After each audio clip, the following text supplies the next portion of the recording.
I grew 3 to 4 apples and 1 lemon tree from seeds this year. Good deal. They're about 1.5 feet high and in pots. Is it too late to transplant them in the ground? If it is, how would I winter them safely? And this is Miss Elizabeth from Pleasant View, Tennessee. If I was Miss Elizabeth, don't expect that what you grow will be what you were eating.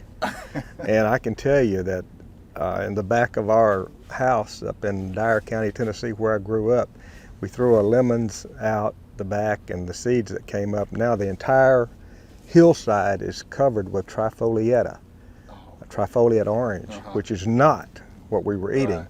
It's the common rootstock that a lot of citrus are put on. Same thing with apple trees. Trees are grafted on the rootstock because the rootstock is hardier and does a better job of supporting a tree than the variety that's grafted onto the upper portion.